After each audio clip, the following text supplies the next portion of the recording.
Hi, how you doing? I'm Sharon. I garden on a large yard in a small town in east central Saskatchewan, Zone 3. This is My Sask Garden, where I hope to bring you tips and tricks and ideas for cold zone gardening. Today, I'm digging carrots. Then I'm going to clean them and show you how I store them. I planted 2 rows of carrots here. They're going to be about maybe 8 inches apart. And the bed is 12 feet long, but it's not a 12-foot row, because I didn't start right on the end and I didn't finish right on the end. So it's probably more like each row is probably more like 10 feet. There's a lot of carrots in here. They came up well for me this year. I have drip watering set up, so that was really helpful this year. Soaker hose watering would be the same. And yeah, so it's a nice day today. I took the temperature of the inside of a carrot that I had dug earlier, and it's 8 degrees inside the carrot, 8C. They say that you should store carrots around 2 degrees C, so we're not far off from that. Um, this is the sweetness variety. All carrots seem to benefit from a couple of frosts or really cooling down of the soil before you dig them, and that turns starches into sugar, something like that. They become sweeter um, after a couple of frosts. And you know, that's definitely the case with these, because through the year, when I was eating some of them, I thought, sweetness, they're not very sweet. But the ones I dug today, I tasted one, and yeah, it is very sweet. So there is something to that for sure. For those of you who don't know or have never dug carrots before, you can't normally you can't just pull it out like Bugs Bunny does to get a carrot, because you're going to break off the stem. It's best to use a potato fork, and you go down straight a couple inches from the carrot so you don't hurt it, and then you just lift, and that brings them up nicely.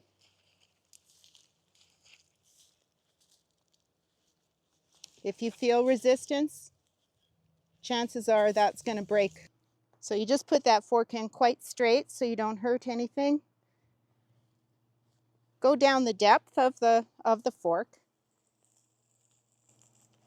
and then just give it a good lift. Oh, that one's really big. That one's really deep somehow.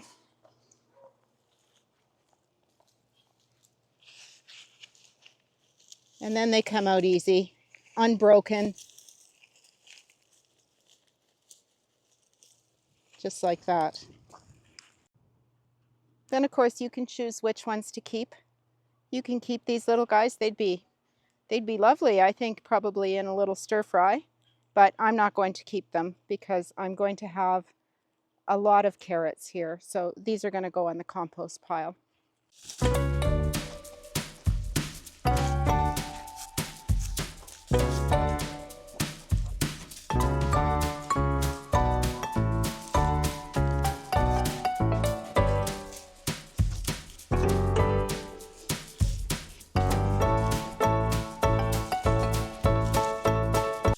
Oh, I think I got that one. No, I didn't. I'm going to have to weigh these and see which one is the biggest.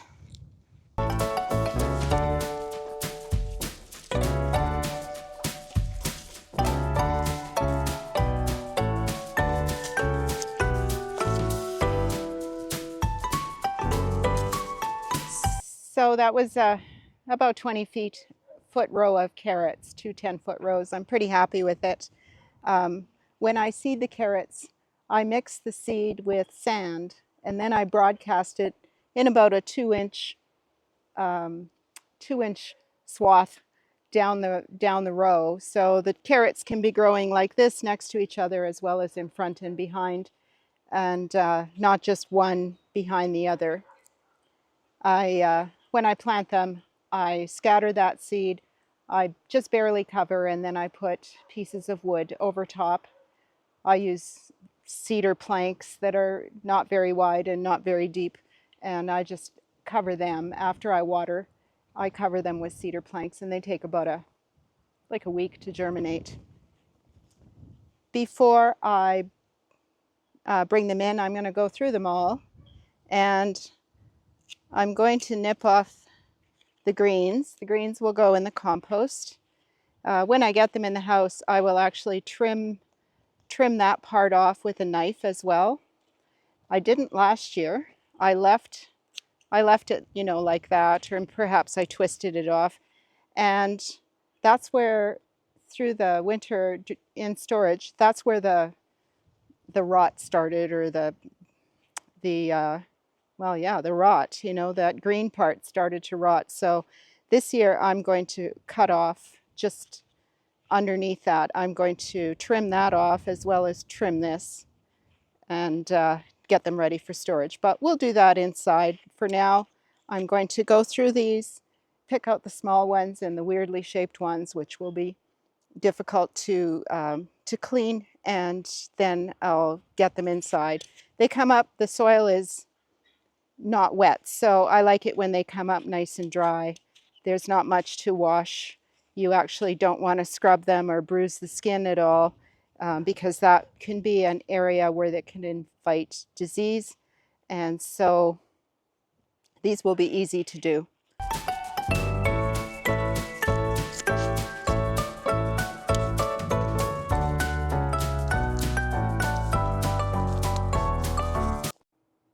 I had a few of these giant sized ones. They actually seem to be the ones that were at the end of the row and had the most room to grow. I've tried saving these. They probably would be good maybe for grating for carrot cake perhaps, but they kind of get a little woody inside. They're difficult to clean. Well, I suppose this part wouldn't be now, but it's like there's 1, 2, 3, 4, 5, 6 roots. And so they have 6 cores in there. And this one has 3. And so I think they're kind of difficult to use if you have an abundance. You know, these are pretty good for the compost. I'm all about not wasting food. My Polish grandmother had a saying, and that had something to do with when God provides, you don't waste it. And so that's been ingrained in me, and I don't like to waste food. But when I have a compost pile, I can satisfy myself knowing that it's not actually going to waste, that it's going to feed next year's crop. So in the compost it goes. I like to cut up the carrot tops for the compost because they decompose faster. All material decomposes faster if it's smaller. So it doesn't take very long. It adds good nitrogen for the pile.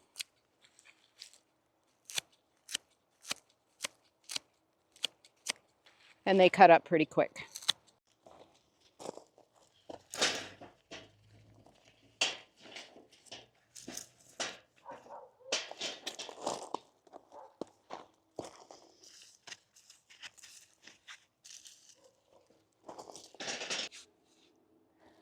I often do the washing of these in the house in the laundry sink, but it's such a nice day today, and I can take advantage of drying them outside after they're washed. So I'm going to do them out here just in a bucket with a cloth, just giving them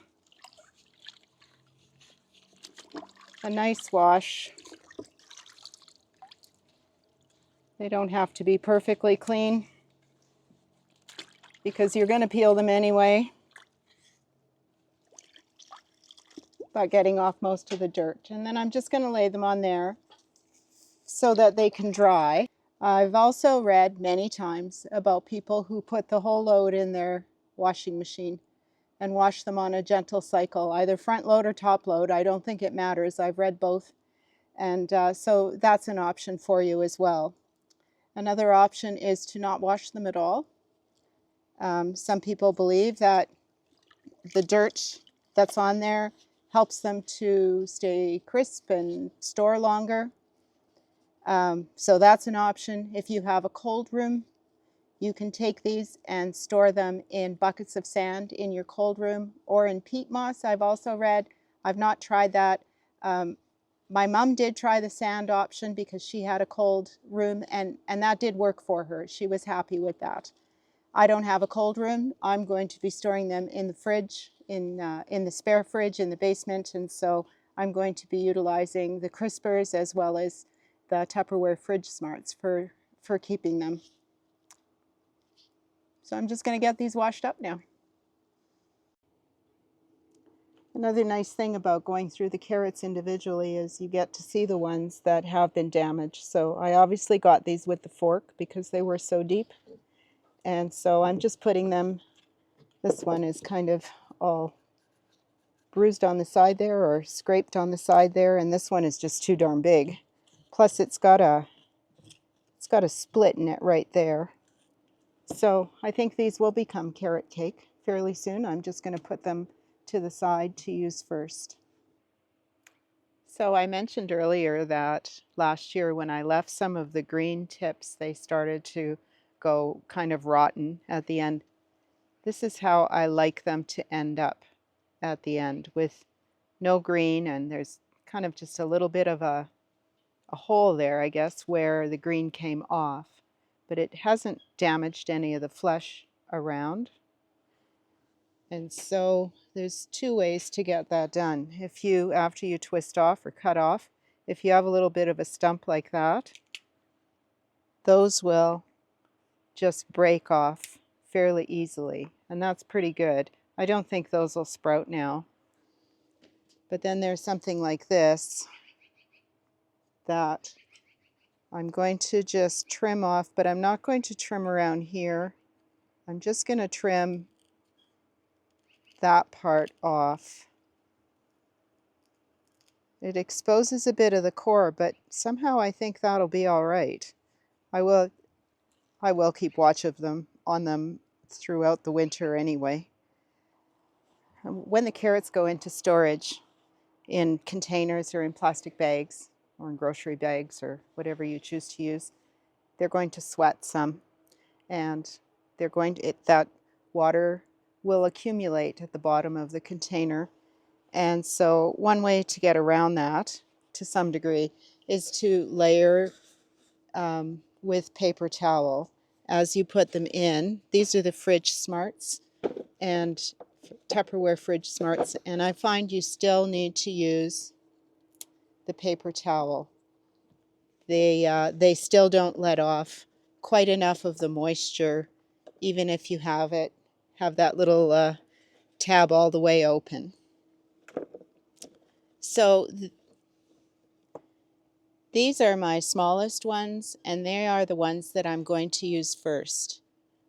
The biggest ones I use last. So I kind of divide them up into smallest and biggest, and then I have some, of course, that I use first, like this one will be a first use one as well.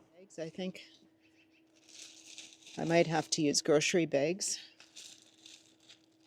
I'm pretty sure I will. Anyways, you still have to use the paper towel in there. And then throughout the winter, maybe once a month, you can set yourself a reminder to go and actually change out those paper towels into dry ones. And that really does help extend the storage life. Altogether, I think that comes to close to 25 kilos of carrots. Plus, you know, I'm going to say there was at least 5 kilos that I probably dug up within the last month or so that we were already eating. So 25 kilos into storage is not too bad.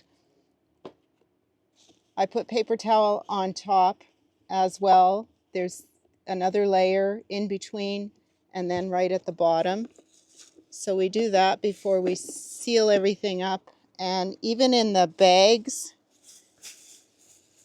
we put paper towel on top, and that just helps to soak up all the moisture that they're going to let off.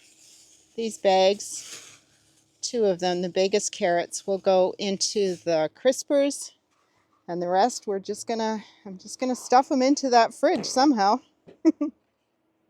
So that's carrot digging day for me. Again, such a beautiful day. Just, you know, such a pleasure to be able to do these in not freezing cold temperatures, because I've done that before too. I hope that you found this informative, useful, enjoyable in some way. And thanks a lot for joining me today. If you did enjoy it, please consider giving me a thumbs up and subscribing. I would appreciate that. Thanks again. See you.